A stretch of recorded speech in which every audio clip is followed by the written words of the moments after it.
Um, good morning again, friends. Our senior pastor, Brian, is taking this opportunity to spend the morning with our friends in Royston. Such a treat for them, I'm sure, and such a treat for me, because that means I get to continue our series on Ruth.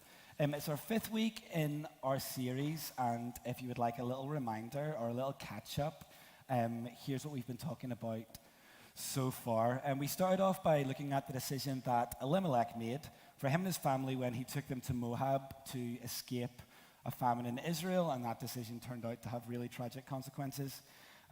Within 10 years, Elimelech, along with his sons Mahlon and Chilion, they had all died, leaving Naomi, his now widow, and around whom this story centers, despite the book's name, and his sons' widows, like without really much hope at all. And we talked about how boosting our trust in challenging or tragic moments is a really good thing to do. Then we saw Naomi's return to Bethlehem with Ruth, one of her daughters-in-law, and Ruth chose loyal love for Naomi over probably a better, more obviously hopeful future. And we talked about the importance of a lifelong commitment to Jesus. Next up, we saw how Ruth met this dude called Boaz, and we focused in on Boaz's kindness to Naomi via Ruth and his kindness to Ruth herself when he didn't have anything to gain out of it, and we committed to practicing that type of over-the-top kindness ourselves. And then last week, we saw Ruth's proposal of marriage to Boaz, which came as a shock to him.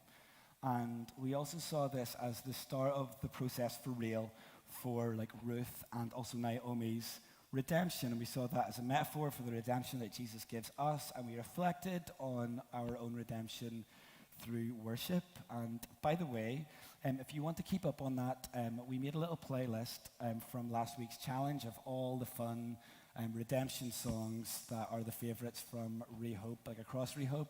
If you zap that little QR code, that'll take you to it. But you can also find it on Rehope Southside Spotify account. If you want to find that during the week and have a little listen, go for it. Good times. Today we're focusing in on the start of Ruth chapter 4. And we're going to see some of the stuff that Brian has been talking about over the last few weeks really show its importance. Especially how the time frame of this story and its geographical setting can really help us to understand what's going on in this story and how significant that is going to be for us. So we're going to read Ruth chapter 4, and we're going to start with verse 1. And it says this: Boaz went to the gate of the town and sat down there. Soon the family redeemer, do you know that other guy that he talked about at the end of chapter 3? The family redeemer Boaz had spoken about came by, and Boaz said, "Come over here and sit down." So he went over and sat down. Then Boaz took 10 men of the town's elders and said, "Sit here," and they sat down. He said to the redeemer, "Naomi, who has returned from the territory of Moab, is selling the portion of the field that belonged to our brother Elimelech, and I thought I should inform you. Buy it back in the presence of those seated here and in the presence of the elders of my people. If you want to redeem it, do it. But if you do not want to redeem it, tell me so that I will know, because there isn't anyone other than you to redeem it, and I'm next after you." "I want to redeem it," he answered. Okay, great. Context for here. Remember, Boaz has been acting towards Naomi and Ruth with much kindness. Out of his noble character, he is under zero obligation at this point to do anything for Naomi, and he is under zero obligation to marry Ruth. He is doing this and pursuing this because he wants to, because he wants to do the right thing, because of his noble character. However, an obligation does exist. And that's kind of the whole reason why these 12 people have gathered there that morning. There is an obligation to do something good for Naomi, probably less so for Ruth, since she's a foreigner and she's kind of only in the mix because she was married to Mahlon. Probably that's the deal. But they do need to do something for Naomi for real. And she's been back in Bethlehem, I guess, for a hot minute, like the whole way through the barley harvest and the wheat harvest. We know that for sure, and I'm no agricultural expert. I don't know how long those harvests last or how long before those harvests they arrive back. I don't know. But I'm guessing that the whole harvest, she's not arrived back yesterday. And it's time to do something to help Naomi. It's time to get something done. Well, get what done? What are we going to do to help her? Here's this thing we can find in Leviticus chapter 25, verses 23 to 25. And this is God talking. And it says, the land is not to be permanently sold because it is mine. And you are only aliens and temporary residents on my land. You are to allow the redemption of any land you occupy. If your brother becomes destitute and sells part of his property, his nearest relative may come and redeem what his brother has sold. So we can tell from the really similar language to what Boaz uses and what's used here in Leviticus. Like Boaz has this command, like this provision for people in need in God's land in mind. And so far, all the chat from Boaz and all the chat from Leviticus has been about fields. But we know from the context of this book that there is more to it than that. Ruth not proposing marriage to Boaz just over a field. So what's the deal with that? We'll add Deuteronomy chapter 25, 5 and 6 into the mix. They say, those verses, when brothers live on the same property, and one of them dies without a son, the wife of the dead man may not marry a stranger outside the family. Her brother-in-law is to take her as his wife, have sexual relations with her, and perform the duty of a brother-in-law for her. The first son she bears will carry on the name of the dead brother so that his name will not be blotted out from Israel. So we're getting to the stuff that's going to directly affect Ruth, but kind of in an indirect way. Because remember, all this stuff is about Naomi. Like, this book is about Naomi, but it kind of plays out through Ruth, and it's kind of complicated, but it kind of works like this, that Naomi needs to sell a part of Elimelech's field to support herself, and the closest family member should do this. And Naomi needs a son to carry on Elimelech's line, and she can't have a son, so she's too old, so that goes to Ruth. And Ruth's brother-in-law, Killian, should do this, but Killian is also dead. Therefore, the closest family member should marry her so they can have a kid who will be considered Naomi and Elimelech's heir so that the field can stay in the family. That's what is going on here. And Boaz has taken these two commands and provisions to this group. And so far, he's only kind of talking about fields. But we know what he's going at. Like, we know what his end game is. He wants to marry Ruth, and he's being smart about it. He knows that the closest family member should do these things. And Boaz is a close family member, but he's not the closest family member. That other guy is the closest family member, and he is obligated to buy the portion of this field and to make it work, and he is obligated to marry Ruth and provide an heir for Naomi and Elimelech. It is his responsibility. And that is a word that I like.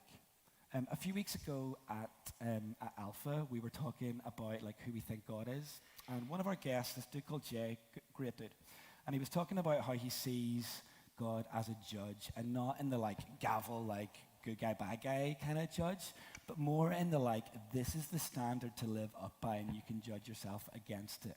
Like, this is the standard, that kind of judge.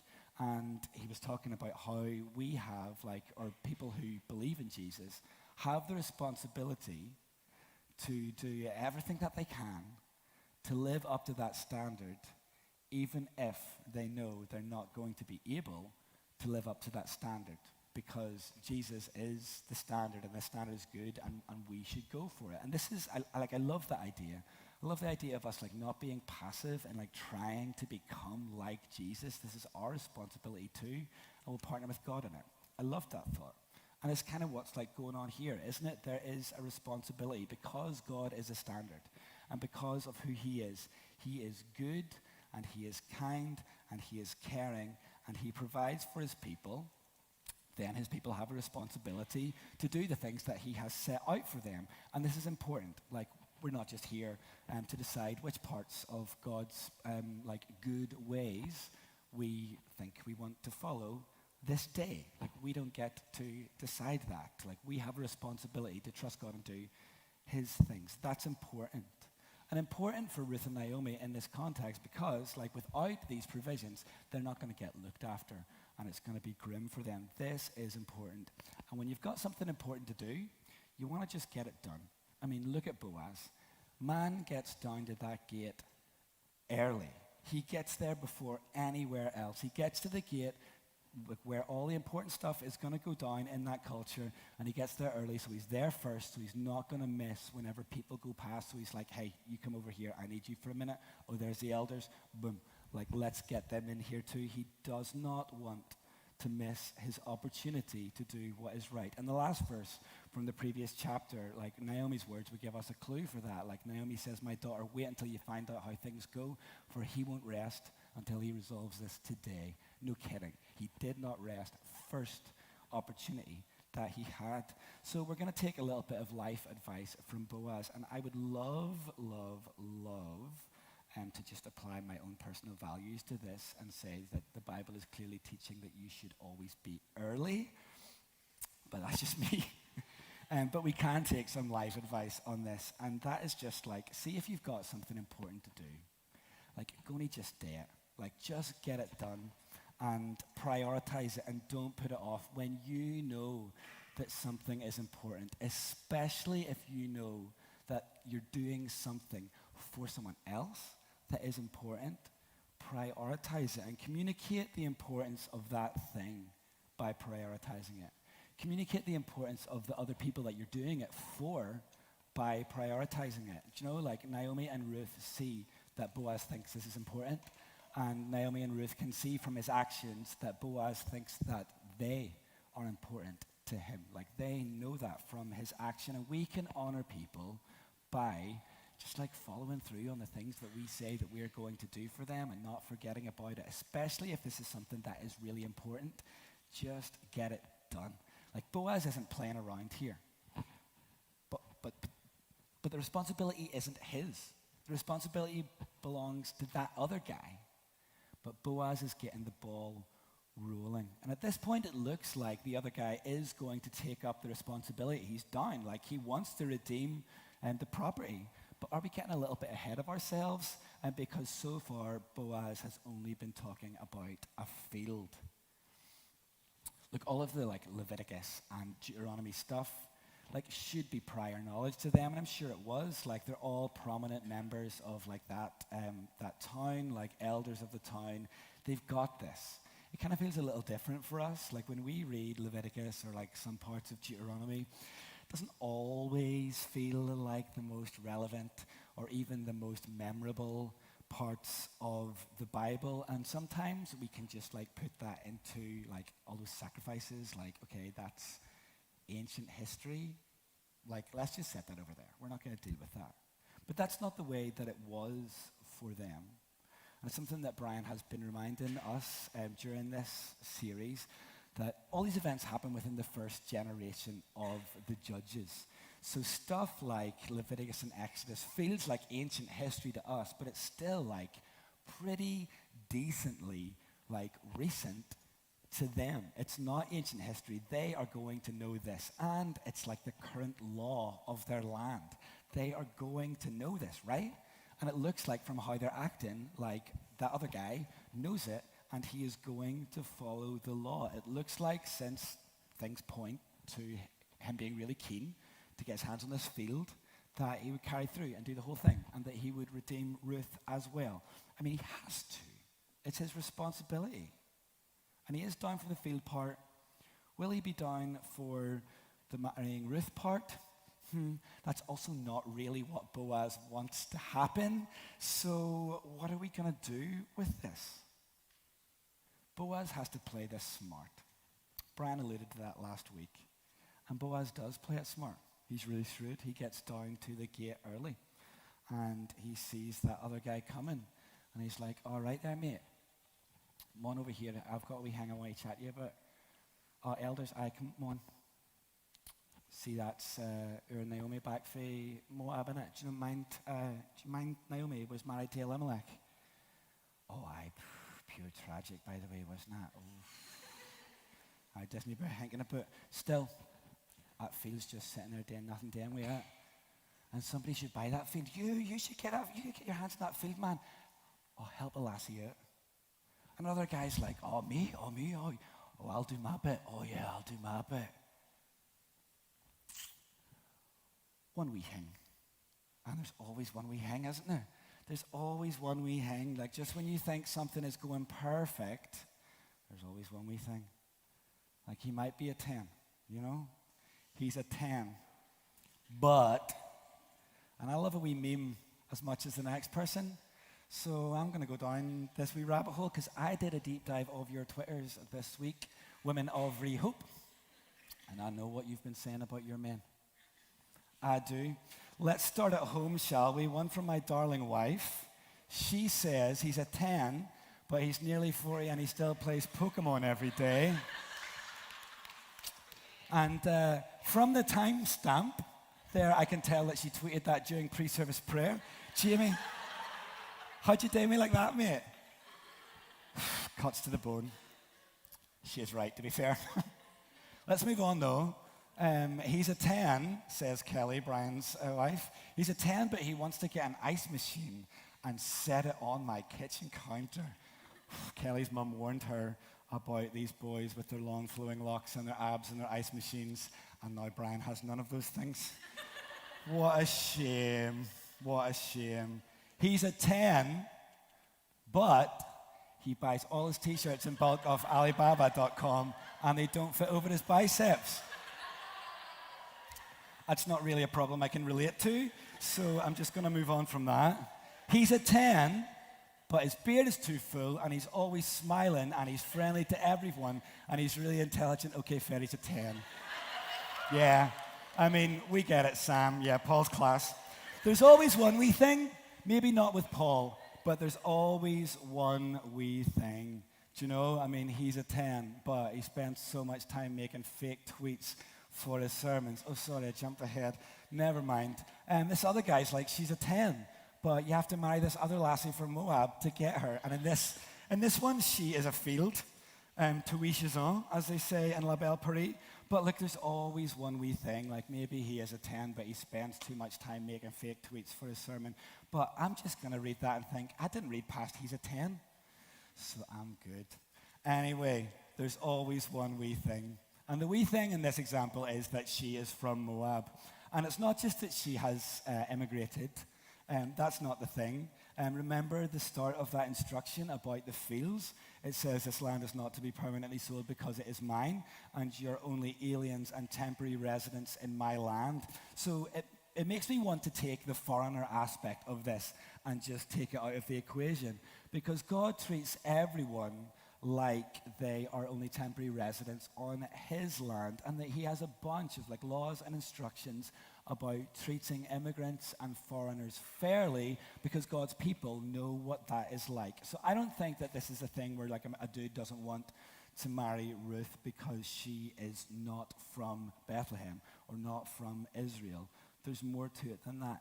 It's not a foreigners in general thing, it's a Moab thing. Numbers 21 talks about how Moab attacked God's people as they tried to peacefully pass through their territory. And Numbers 22 to 24 set out in length Moab's ultimately unsuccessful attempts to curse God's people. And Numbers 25 tells us how through marrying men from Israel, women from Moab did the damage by taking them away from worshiping Yahweh and onto worshiping the gods of Moab. And remember the timeline. All of this number stuff and this Moses stuff, ancient history.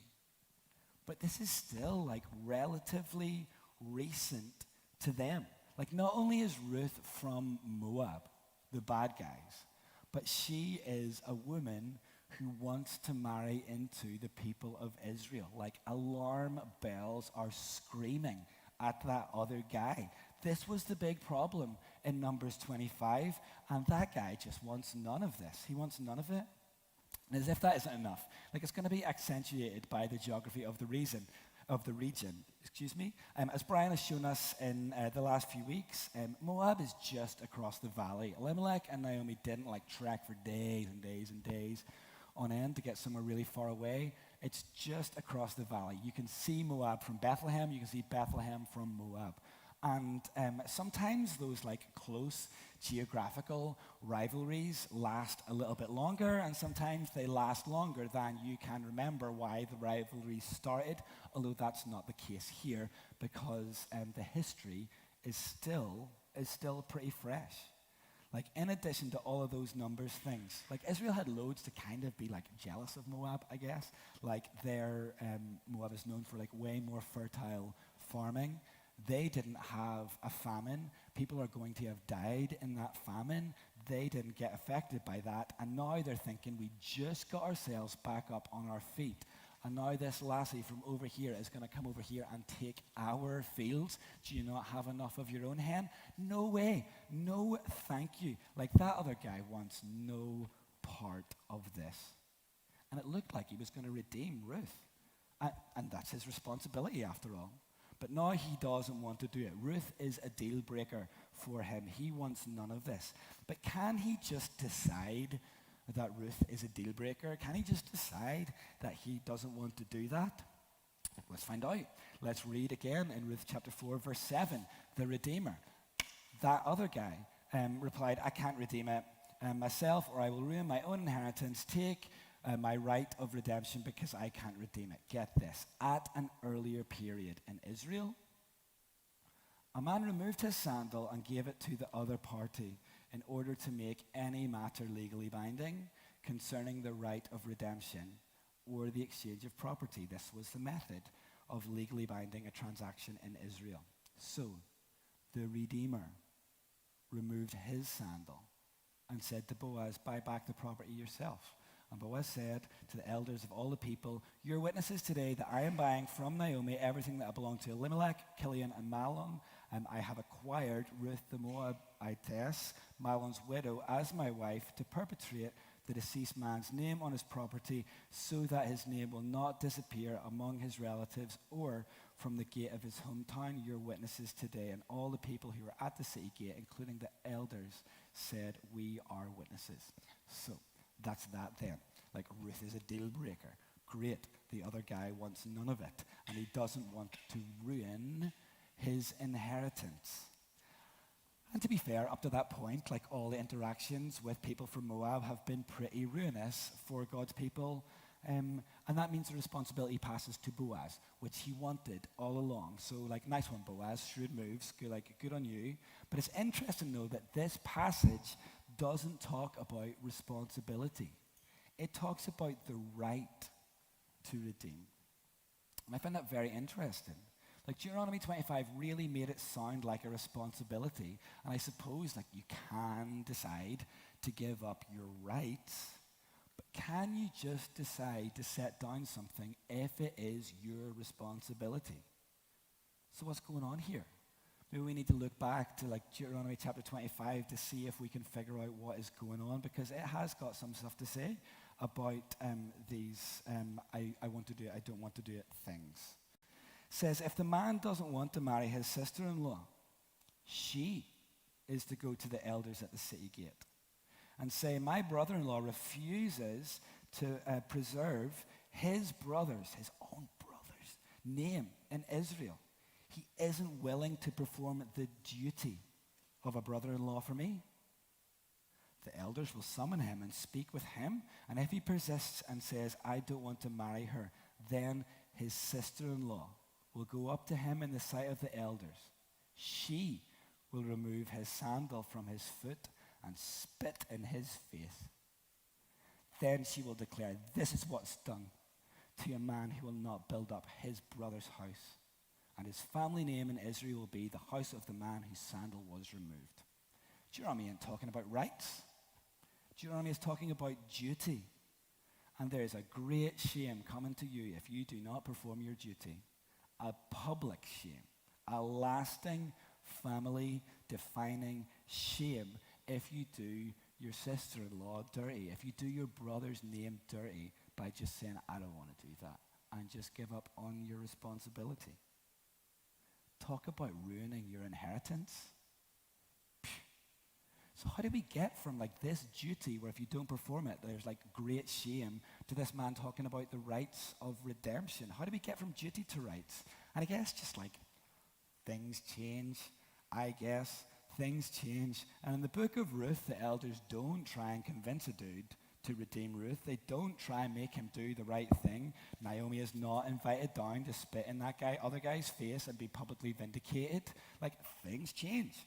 And when I've read the book of Ruth in the past, chapter 4, verse 7 made me think that the book of Ruth came really late in the time of the judges, because it says an earlier period in Israel.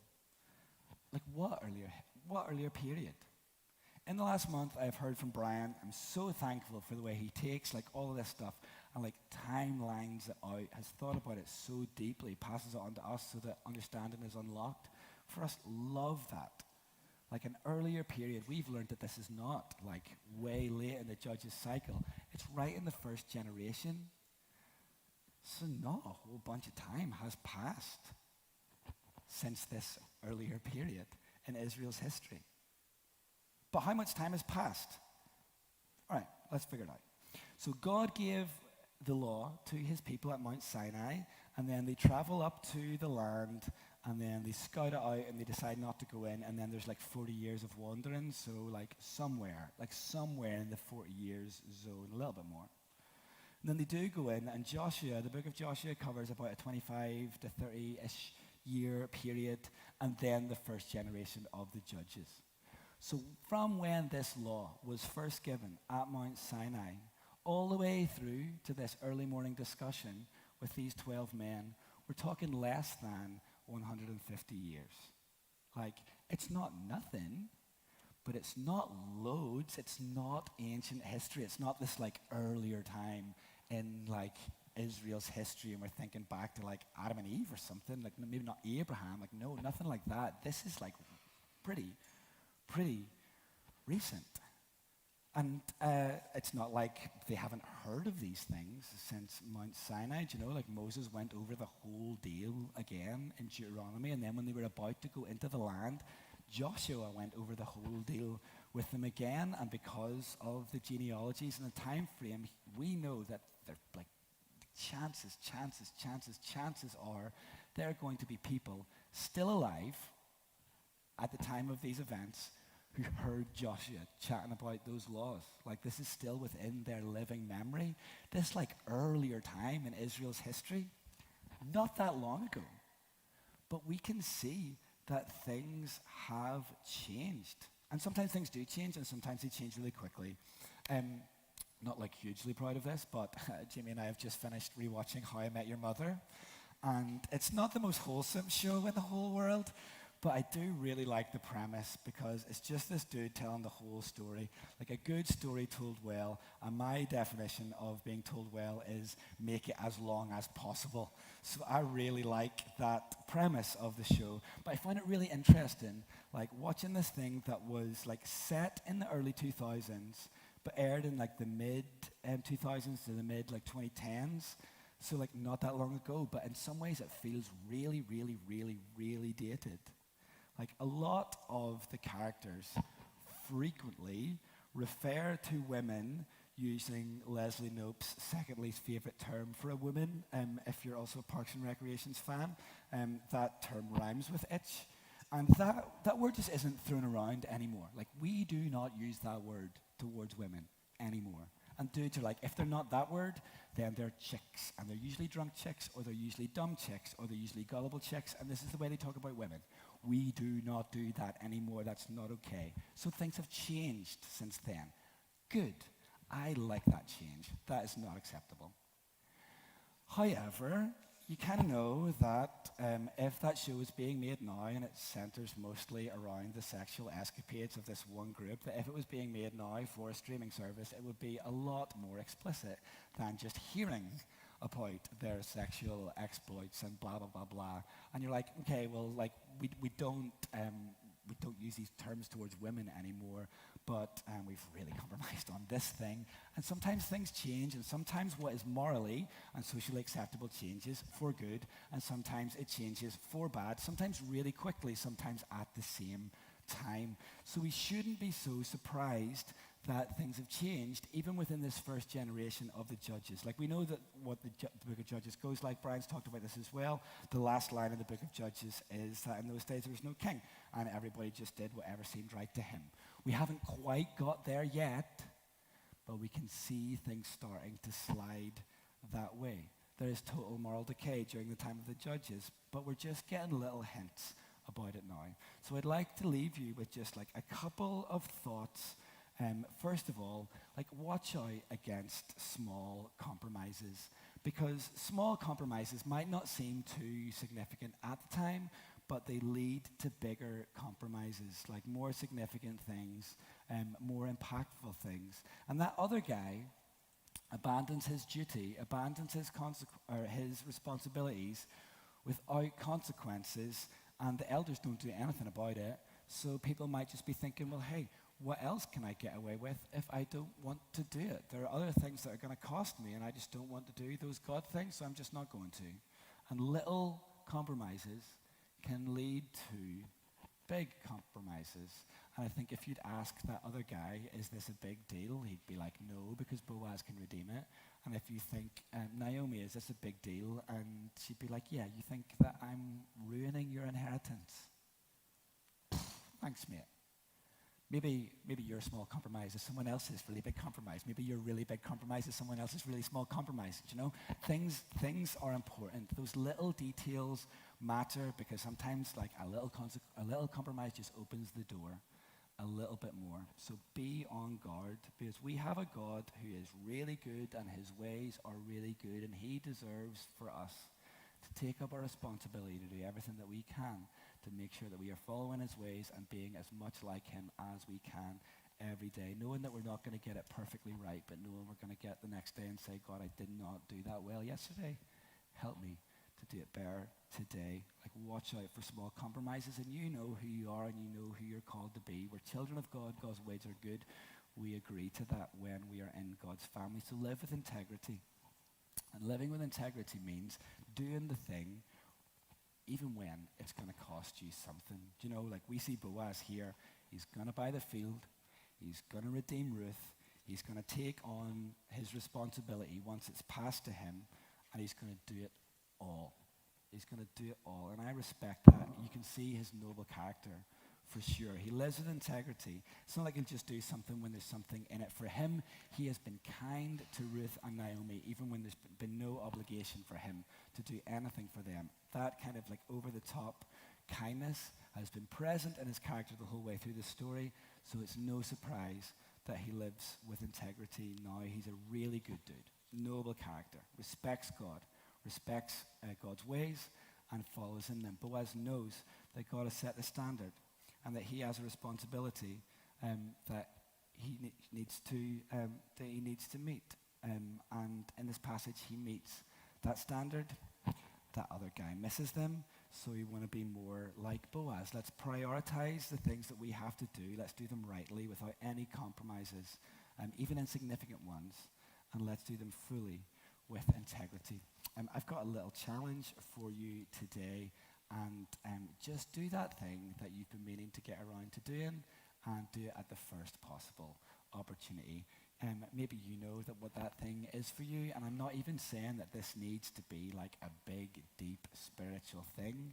Do you know, like, if you have been talking about, this is me, if you've been talking about painting your bathroom but not doing any of that, just do it. Like, following through on your commitments, the things that you say that you do, that's a good thing to do. If you know that there is maybe a step with God that you need to take that you have been putting off, like, you know that important thing, take your opportunity to do that at the first possible opportunity. Cool. I'm going to pray for you, my dudes, and then we're going to respond to how God has been speaking this morning.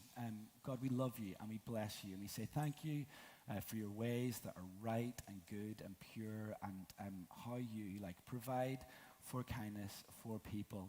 God, we love you, and I just pray that we can be more like you. I love that you are an example for us, and we want to meet that. Bless us.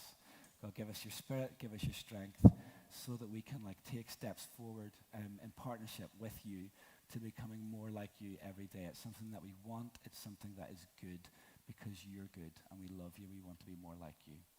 Amen.